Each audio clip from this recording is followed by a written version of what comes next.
Hey, this is Rachel Cunningham, and you're listening to Joyful Love, episode 106. The other day, I sat down to interview Pam Howard.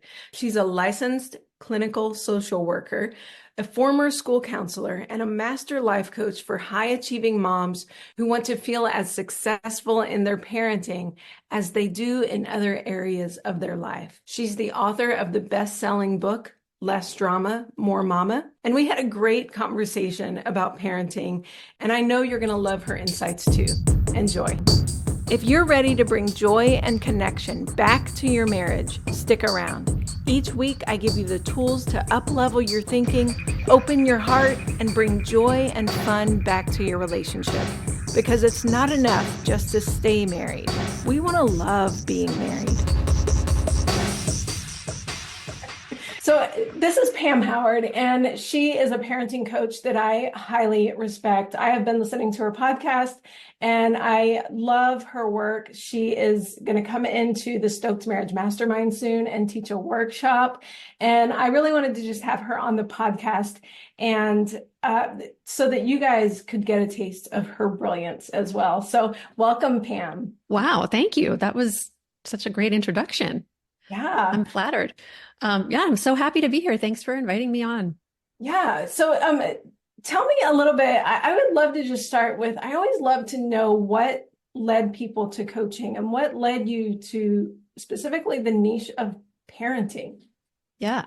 So I had always wanted to be a mom. And growing up, in my house, my dad was sort of an authoritarian parent. My mom was the opposite. She tried to, I think, compensate for his style by being more passive. And so that kind of just being in that dynamic taught me a lot about parenting. Yeah. And then they divorced when I was 11. And that was a really pivotal time in my life. My sister went off to college the following year, so it was just me, and I was going back and forth between my mom and dad.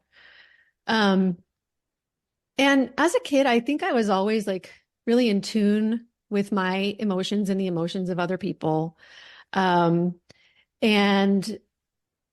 so like, I remember when my parents got divorced, my mom went to the library. Like, I don't think anybody knew how to deal with me really and my emotions. But my mom went to the library and she got a self-help book for kids about divorce. And so that was like my introduction to self-help and psychology. And I loved it. I was like, just immediately drawn into like, oh my gosh, there are other people who are going through this, and, there's help for me. Yeah. So I went through school, went to college, majored in sociology. And then I went on to get my master's degree in social work, where I specialized in family and couples counseling. And I knew then that I wanted to support kids and families. But what I realized as I got out into the world of, interning and working, was that while I could make a difference in the lives of kids while they were in the program with me, or when they were in the school where I was working, the progress wasn't sustainable because the parents lacked skills at home. So they would just go back to the same, patterns of being at home, and they would lose kind of all the skills that we had talked about when we were together. Yeah. So then that realization kind of hit home even harder when I became a mom, because here I thought I was going to be this most fantastic mom. I had always wanted to be a mother, and I was so in tune with emotions and, had all this experience in social work. But I found myself reacting in the ways that my father had. So yelling, taking things personally, trying to control everything and everyone. And so I did not like that. I sought help for myself.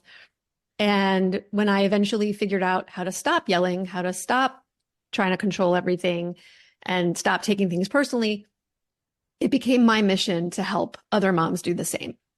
So at first I just started by teaching some classes at my kids' preschool. And called myself a life coach. I didn't have the life coach training, but I was a social worker and I had a master's degree. And so I just said, I'm just going to call myself a life coach and I'm going to teach these classes. And then that turned into more one-on-one stuff. And then I went for the certification in life coaching in 2017. And here we are. Yeah, that is such a beautiful journey. And I love, like, it sounds like two pivotal moments. I love like looking at like how our journeys start with something really devastating, right? Yeah. Like, and so like your journey started with your parents getting divorced and you finding that help, and like, and it's like, you know, beauty out of the ashes. It's like Yeah. your growth and your trajectory to life, you know, was born out of that moment. That's so beautiful. Yeah. And Yeah. then And like your parenting and you going, oh my gosh, I know all these skills and yet I'm not able to use them. Another pivotal moment. That's beautiful. yeah. And, you know, my dad, he and I, both my parents and I have beautiful relationships now. But my dad specifically, you know, he recently read my book that was published in September.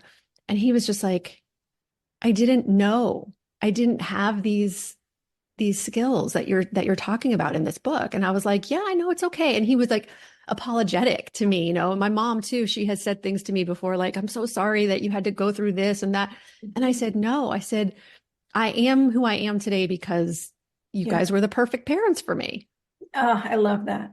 Yeah, I really believe that, right? Like I wouldn't be who I am if I hadn't gone through all of that. So Right. yeah. Yeah. My oldest is 24 and something similar happened with her. She moved out a year ago, and like over the last 7 years, I've been learning all of these things about emotions and how to, you know, handle myself in situations. And when you learn that stuff, you look back and you realize, oh my gosh, I could have done things so much differently. Yeah. And so I brought my kids into, you know, my thinking, and I said, look, I wish I would have done things differently in the beginning, and I'm sorry for that. And I think I said I'm sorry a few too many times to my oldest daughter. And she was like, Mom, at some point, you got to get over it. Right. Yeah. Yeah. And which is beautiful. Like our kids are resilient and we learn what we're supposed to learn in the time we learn it. Yeah. Yeah. Exactly. Yeah. I love that. So tell me a little bit more about the book that you were talking about. It's called Less Drama, More Mama. Yeah, that's what it's called. So the way I set up that book is I thought about the 9 lies that most parents believe that sabotage their success as parents. And so each chapter in the book is the corresponding truth to those lies. And that's the book. So an example, the first chapter of the book is called Your Kids Can't Make You Angry. That is so good. So that one usually is like, wait a minute, what? Who is this lady? What's she talking about? Yeah. So it's things like that where it's kind of like you don't even question certain things, but then I kind of expose like, no, this is actually, you know, the truth, and it helps you just change your mindset about what you're going through and how to parent in a way that, you know, makes you feel more, what I say is calm, confident, and in control. Yeah. So, yeah. Yeah. That's so beautiful. What do you think is the biggest struggle that you see in parenting? Is there one that stands out, or 1 to 3 maybe? So, yeah, I mean, you gave me this question ahead of time. And so at first I'm like, oh my gosh, how do I narrow it down? But then when I thought about it, I was like, really what it comes down to is that the biggest struggle is the idea that parents have that there is a right way to do things. And there really isn't. There isn't a right or a wrong way to do things. You know, every family is totally unique. We all have different values. We have different backgrounds and priorities. And so when we get stuck in this idea that there's a right way, 2 things happen. First, we're constantly looking outside of ourselves for the answers, right? Because there's got to be a perfect way. So we got to figure out what it is. And we look to the media, we look to the experts, we look to our neighbors, what our friends, instead of looking within. And then the other thing that happens is that when we do find something that works for us, we try to prove that that's the right way to other people, which causes strain on our relationships. Yeah. So that's the thing that I came up with as the biggest struggle. Yeah, that makes so much sense. And I think like, in my parenting journey, all my kids are adults now, thank God. And and I'm so glad I'm on the other side of it. But like, especially like, I mean, I had my oldest has autism, and we have neurodivergency in our family a lot. And like, they have all the issues, it seems like, at some one point or another. And my brain always went to, if I do it wrong, I'm going to ruin their lives. Yeah. You Right. know, and so like, I mean, that was huge for me. And when I learned that concept, that there is no right or wrong, it was so freeing. Yes. Like, it allowed me to just kind of listen to my own wisdom and say, like, if there's no right or wrong, what is the next best step for my kid? Like, it was brilliant, that concept. Yeah. And it's not easy, I don't think, to like kind of shut out all the noise and really know what it is you think sometimes. That in and of itself is a whole process, that I try to help moms go through, of like identifying their values, identifying what their priorities are, and really tuning into their bodies and like feeling what it's like when they, think about doing one thing versus the other. Like, how does their body respond? I mean, it's just, there's so much that goes into it, but it's definitely not an easy thing, especially when we're constantly being bombarded by messages about what is right and wrong. Yeah. Yeah. And as you were saying that, like tuning into your body, we are so many times as parents, we're constantly looking at what others think. I remember when my kids were really little, and like one of them just had meltdowns everywhere, right? And my brain went to, oh my gosh, they think I'm a horrible parent. They don't get it. Like, you know what I mean? And it's constantly outside of my body. Yeah. It's totally normal. It is normal, especially in the beginning, but you can learn to quiet that voice and just really, I mean, I remember this one time I took my daughter to a soccer tryout, and my mom was there too. And it was my daughter's idea. She wanted to go, she wanted to try out. But when she got there, she realized that she was trying out with a lot of kids who were more experienced in soccer. And this was her first time playing. And so she was like, as soon as we got there, she was like, no, we got to go. We got to leave. And I was like, no, we're here. You're going to try out. You're going to do it, And my mom gave me this look like, how dare you? Like, she's uncomfortable, and like take her home. And I was like, but I felt so sure that, okay, if she doesn't make the team, like that's not a big deal, but we're here.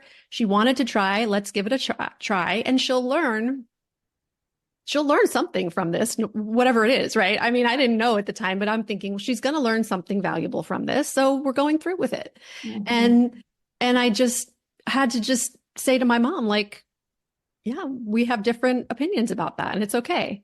Yeah. But I'm the mom, so. Right. Yeah. Yeah, I love that. We have different opinions, and that's okay. Instead of trying to convince her why your opinion was right. Yeah, no. Yeah. Right. Which just doesn't work. Right. Usually.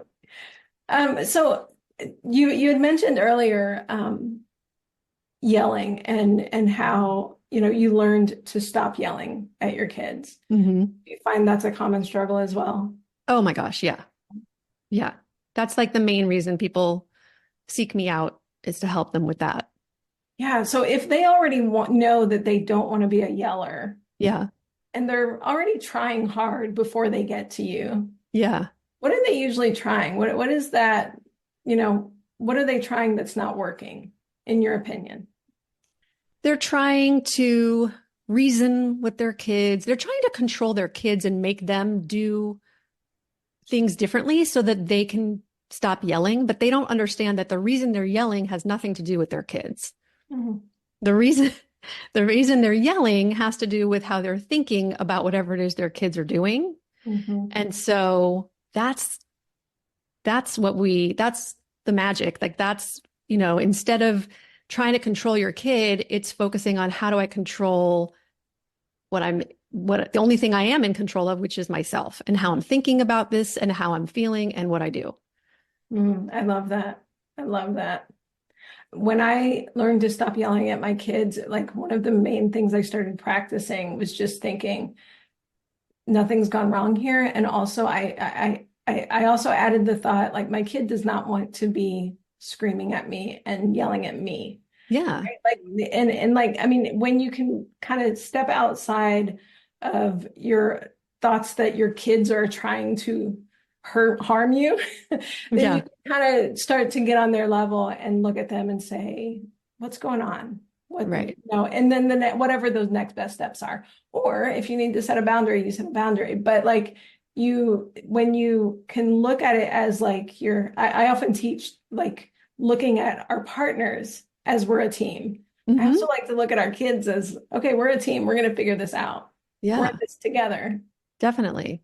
So if you had like, just a couple steps to share with someone to start the process of tuning into themselves and stop yelling in the moment when like sometimes our yelling, like it happens all of a sudden. Hmm. I feel like, I don't even know where that came from. What would Yeah. you tell them? Like, where would you tell them to start if that's where they're at? So the first step is just becoming aware of what it is that you're thinking in the moment. So this is true for everybody who starts out. You're not going to be able to like change it overnight, right? But you can look back on like say the most recent time you yelled at your kid and ask yourself, okay, what was going on? So let's say, you asked your child to do something and she ignored you. And so you had a thought about that. And maybe your thought was, she's being so disrespectful. Mm. Okay. And that made you feel frustrated. And so because you're feeling frustrated, you yelled and you said, I said, da, da, da, and like you yell at them. And so um, that's the first step is just understanding what was the thought that created the action. Mhm. Now, the second step is to take a look at that thought and say, is it true? Right? Is it true that she's being disrespectful? And this kind of ties back to what you were saying before about the thought that helped you stop yelling. One of my favorite thoughts is my child isn't being a problem, they're having a problem. Oh, I love that. So, because that helps you take it less personally, right? Mhm. It's not about you. It's not even about your kid like being disrespectful or being a problem. It's just they're having a problem. Either they don't have the skills or there's I like to say like assume the best of your kids, right? So there's something else going on that they are ignoring you and not doing what you've asked them to do. Mhm. So kind of becoming curious about that and does it mean because she didn't answer me the first time or she didn't do what I asked the first time that she's being disrespectful? Maybe she didn't hear me. Or maybe she's like really engaged in, the activity that she's doing and it's hard for her to stop. So whatever it is, you have to kind of become like a detective and say like, is that thought really true? What are some other thoughts that I could be thinking about what's going on Mhm. that would lead me to feel differently about this? Like, and maybe you could say, okay, what would my mother be thinking in this situation? Or what would my best friend be thinking in this situation? And so you start to explore like, oh my gosh, there are so many different ways to think about this same situation. Mhm. Because the truth is, right? Everybody, and we can talk about this in terms of, couples being on the same page about things. Everybody is going to have a different perception of a situation. If you have one situation, you ask 10 people, how they feel about it, you get 10 different answers. Mhm. So it's not the situation that is causing the parents frustration, it's the way they're thinking about it. And that's the best news because if if the reason you were upset is because of your child and their behavior, then you have to change your child in order to feel better. There's no other way. Yeah. But this way, all you have to do is change the way you're thinking about it, which you do have control over. And it's so much easier to change the feeling, action, and then the result. Yeah, absolutely. I love that. That is so brilliant. And there's something you said, assume the best of your child. I also, like, when my kids were teenagers, I started taking that and assuming the best of their future, Hmm. and assuming the best of their journey. Like, they are on a journey that is important to them, and I don't get to determine what their journey is. Yeah. And that starting to believe and trust their journey allowed me, it didn't cause me to just go, okay, whatever. It allowed Right. me to, like, really meet them on their level and love them and guide them in a way that they responded to better, instead of me, like, approaching them with so much fear. Exactly. Yeah. Yeah. Yeah, that's so beautiful. Um, I have a tough question for you, or it probably isn't tough for you, but it's one of the toughest questions that my clients come to me with, and they feel so lost and exacerbated. They just struggle with it a lot. Yeah. And that is when their husband or wife feels so differently about a situation than they do. Hmm. And they're on such different pages, the way they parent. Like, maybe one is, like, a lot of times I coach women, so a lot of times they come to me and they say, my husband is the yeller, and Hmm. he's the one that has such little patience, and he's constantly yelling at them, and they're afraid that their children are going to be emotionally traumatized for life. And they're like, Hmm. when do I intervene? When do I step in? So I'm curious what you have to say about that. Yes. This comes up a lot in my coaching as well.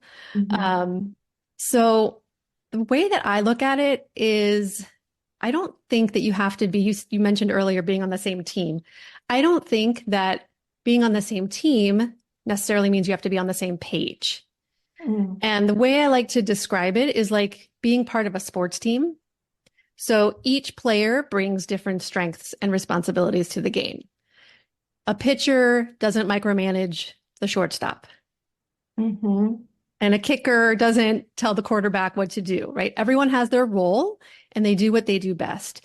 And Yeah. similarly, in parenting, you and your partner are going to have your own unique approaches and responsibilities. And even if your styles differ, like one is stricter and the other's more laid back, like in my own family, it's important to respect each other's relationship with the kids, know that, you know, ultimately, and we're not talking about, this doesn't apply to situations where there's like severe abuse or neglect. Right. Please understand that, right? That's first and foremost. But like understanding, how are you already on the same team? In what ways is your partner doing it right? And how, assuming that it's a dad in this situation, like how is this the perfect dad for your kids? Mm. What are the potential gifts that he brings to the relationship with them, and like with my own dad, like I mentioned earlier, right? Like there were wonderful things about my dad, and there are still wonderful things about him. There were certain things about him though that, you know, weren't, I guess, optimal. I don't know, but it became it like I had to learn how to deal with people like that. Mm. And I think that oftentimes as moms, especially, we want to control everything when that happens, and so we kind of undermine, which makes things worse, or we try to, control things, and that just leads to more conflict in the partnership, in the co-parenting partnership, and it just creates a dynamic in the whole family where the kids know, right, like who to go to for what, but they're going to be okay. Like they're going to figure it out.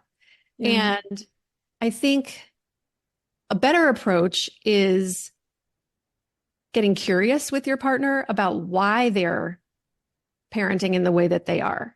Mm. Um, Instead of just judging it and trying to fix it, is really opening yourself up to understanding where it's coming from. Mhm. Um, and like I had this experience recently where I was out to lunch with a friend invited me out to lunch with her friends. So when I got there, like I knew her, but I didn't know the other people she was with. And when one of the women found out what I do for a living, she said, "Oh, let me tell you about my philosophy of parenting." I was like, okay, right. I was like, this This is will going be to be fun. interesting. So she proceeded to tell me that she believes children should not have choices and they should obey. Like she was very, certain in her conviction about this. And I could have just been like, oh, this lady's, you know, a Yeah. whack job, or like, I'm not going to listen to her. This is ridiculous, or started to like argue with her. But instead, I was like, yes, tell me more. Tell me more about your beliefs, And so I let her talk. And in the conversation, we actually did agree on some things. So I was able to say, yeah, I do agree with you about that. I'm not so sure about this thing. But in the end, we had a great conversation and like we understood each other so much better. So I feel like that is what some couples need to do more, right? Is just say, like, okay, I noticed that you had this reaction. Tell me what was going on for you there. Yeah. Like, let's talk about it instead of just immediately shutting it down and saying you're doing it wrong. Mhm. Yeah, I love that. I love that.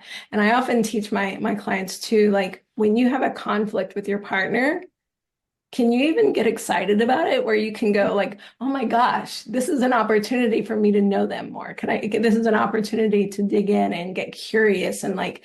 discover why we think so differently. Right. And then you can even say, like, maybe it'll come out that he doesn't like the fact that he yells all the time, but Mhm. maybe he thinks you're being too passive. So he's trying to overcompensate. And Right. so,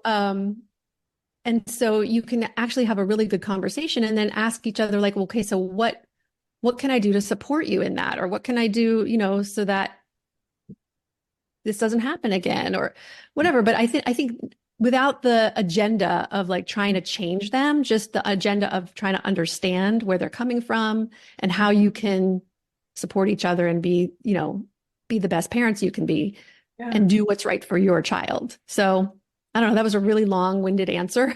No, But I love it. It's perfect. I love that mindset of just, I mean, and it comes back to that team mentality, right? Like we're a team in this. Mhm. Might not always, play the same roles, but like how can we come together and work on getting the ball in the goal? Yeah, yeah. Yeah, that's so beautiful.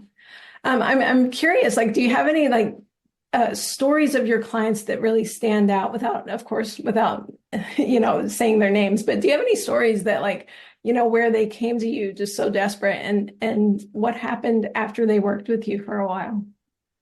Yeah. So, well, first, before I get to like more of a parenting thing, Mhm. I was thinking about a woman that I'm coaching currently who recently had this situation with her husband, talking about parenting on the same page. Um, she has a 6-year-old son, and her husband thinks it's funny when the son makes fart jokes and like Mhm. burps without saying excuse me and things like that. And so this mom was like super embarrassed. And when we started on, talking about it more, uh, she felt like her son's behavior was a reflection of her. Mhm. And the thought behind it was like, or actually, she was thinking what other people would be thinking, right? So Right. the thought there was like, this child hasn't learned their manners. It's like he's being raised in the wild, she said. Yeah, yeah. So, so we talked about that and, how she can do her part to educate her son about manners and when it's appropriate and when it's not appropriate so that she Mhm. doesn't have that thought anymore. Like she knows, she feels confident. Like I've taught him about this and now it's up to him to make the choices and to have whatever consequences come, right? So that was one piece of it. But then the other piece of it was about her husband. And we got to a point where she was able to think about it like, this is one way that they connect with each other, Mhm. right? And it's not right or wrong. Yeah. Like they're having a good time. And it's one way that the son and father can connect. So she doesn't connect in that way, and she doesn't have to. And she can say her piece about she doesn't find that really funny or whatever, but that's okay. Yeah. So I just wanted to mention that's a little story about just, changing your mindset about it instead of thinking that, oh my gosh, like projecting into the future, like you said before about, he's going to turn out to be this, Mhm. rude kid and nobody's going to like him and everything. It's like, Mhm. no. Yeah, totally. That's so beautiful. I love that. And I mean, and that is that I'm taken back like to when my kids were little and also when they were teenagers. It was like so many of my thoughts were, oh my gosh, what are people going to think? Right. And when you can shed that worry of what others think, it's so freeing. And Yeah. you can just kind of go, okay, what do we need? What do we need next? Yeah. Yeah. And you just know that you've done your part. Like what it always comes back to what you're in control of and what you're not in control of. You're not in control of how your kids are going to take in the lessons that you've tried to teach them and what they're going to do with them. You're just not. You do the best you can to prepare them, to teach them, to model for them. But in the end, it's their life and it's their choice about what they're going to do. Yeah. Yeah. That's so beautiful. What are some other success stories that you've Well, had? I'll just mention one of them because you said, something that stands out to me. So I worked with this woman and she just found herself yelling. This was right after the pandemic hit. She was yelling constantly. She was a teacher, and so having to deal with her own kids being home, and doing school on Zoom, and then she's teaching on Zoom, and she was under a lot of stress. But she came to me, and her story is just like so many of the other women that I've worked with, but she just really learned how to focus on what she had control over and changing her thoughts about her sons and her situation. And she in the end she said something to me like, I feel like she says, I know it's going to sound crazy, but I feel like I'm a wizard. Like I have this magic now to be able to, use these tools to change how I'm feeling in any situation. And so I just love that. I just, Yeah. for Uh, someone to walk away feeling like that much empowerment, uh, that's always my goal. So, like when you learn how to use your mind for you, mhm. it suddenly becomes like every situation is an opportunity for growth, for relating better. And it does that. I love the way she worded that. It does feel like you have this magic secret. Yeah, exactly. Yeah, It's and her husband actually, he was the type of guy, you probably have this in your coach, your clients too, but like he would always be like, no, no, no, go to your session with Pam. I'll take care of the kids. Like you need this. He was very supportive. yeah. I actually had him as a guest on my podcast a while back because he was like, Pam, this coaching has changed her, and like everything about her is different. Our relationship is different. And, so many times we get clients who are like, oh, I don't know if my husband's going to go for this coaching thing. Like I need to talk to him. So I had him come on and talk about it. So now when clients are like, I don't know, I said, go tell him to go listen to this episode. That is so brilliant. I love that. I Yeah. love that. Yeah. A lot of my clients will not tell their husbands that they've started coaching. And then Yeah. I've had a couple that are like, okay, my husband's starting to ask me what's different. Because Yeah. like there's such a shift, and Yeah. I love those stories. It's magic when the husbands start to realize, oh my gosh, what's Yeah. changed? Yeah. And so many of my clients come to me for, stuff with their kids, but end up also changing their relationships with their partners. Totally. Yeah. Yeah. It's all Connected. interwoven. It's all connected. Yeah. It's beautiful. So Pam, I know at the end of this month, you are coming into the Stoked Marriage Mastermind to teach a workshop on Yeah. parenting, and I'm so excited about that. I know that the members of Stoked are going to benefit so much from your knowledge and your wisdom. But I'm also curious, just please tell my members, tell the listeners how they can find you, where they can find your book, your podcast, all the things. Okay, you can find everything at my website, lessdramamoremama.com. And if you're already listening to Rachel's podcast, come on over to my podcast. And my episodes are usually very short, under 15 minutes. The episodes with interviews are a little bit longer, of course, but I try to keep it short and to the point and just like a little something you can take each week. And yeah, everything else is on my website, and I'm most active on Instagram in terms of the social media platforms. So you can find me there at Less Drama Mama. Less Drama Mama. That's perfect. I love the title of that book. It's so good. Thanks. And your group. That's amazing. And then do you have a membership? Do you do one-on-one coaching? What do you do?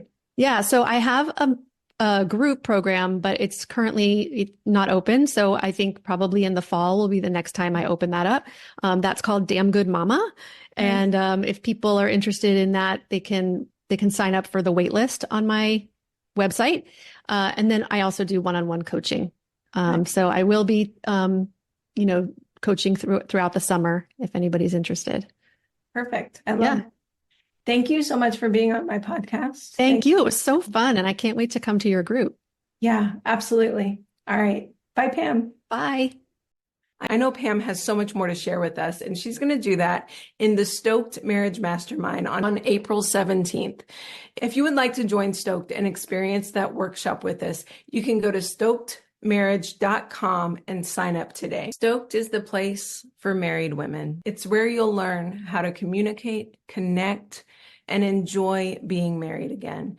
And as you'll see, every month we have a new topic. This month, the topic is parenting. So if you need to learn to work as a team with your partner in the realm of parenting, join this month and dive in with us. Again, you can go to stokedmarriage.com and sign up today. I'll see you there.